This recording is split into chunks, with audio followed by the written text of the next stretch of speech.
Hi friends అందరికీ ఈరోజు నేను healthy and tasty evening snacks recipe శనగల గుగ్గిల తయారీ విధానం చూపించబోతున్నాను. ముందుగా శనగలను ఒక గిన్నెలో వేసుకొని వాటర్ పోసుకొని ఒక 5 గంటల వరకు నాననివ్వాలి. ఇలా నానిన శనగలను శుభ్రంగా కడుక్కొని కుక్కర్ గిన్నెలో వేసుకొని 2 గ్లాసులు వాటర్ పోసుకోవాలి. ఇలా వాటర్ వేసుకొని అందులోనే మనకు టేస్ట్కి తగినంత ఉప్పును వేసుకొని ఒకసారి కలుపుకొని కుక్కర్ మూత పెట్టుకొని 5 విజిల్స్ వచ్చేంత వరకు ఉడకనివ్వాలి. ఇలా ఉడికించి పెట్టుకున్న శనగలను ఒక గిన్నెలో వేసుకొని పక్కన పెట్టుకోవాలి. ఇప్పుడు మనకు పోపు కోసం ఒక కడాయి పెట్టుకొని అందులో 2 టేబుల్ స్పూన్ ఆయిల్ వేసుకోవాలి.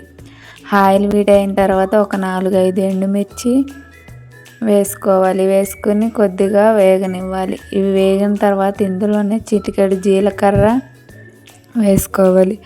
జీలకర్ర వేగిన తర్వాత 2 రెమ్మల కరివేపాకు వేసుకోవాలి. కరివేపాకు వేసుకొని కరివేపాకు వేగనివ్వాలి. కరివేపాకు వేగిన తర్వాత మనం ముందుగా ఉడికించి పెట్టుకున్న శనగలను ఈ పోపులో వేసుకొని పోపు మొత్తం కలిసే వరకు గరిటతో కలుపుకోవాలి. ఇలా గరిటతో కలుపుకొని ఇందులోనే 1 టేబుల్ స్పూన్ కారం వేసుకోవాలి.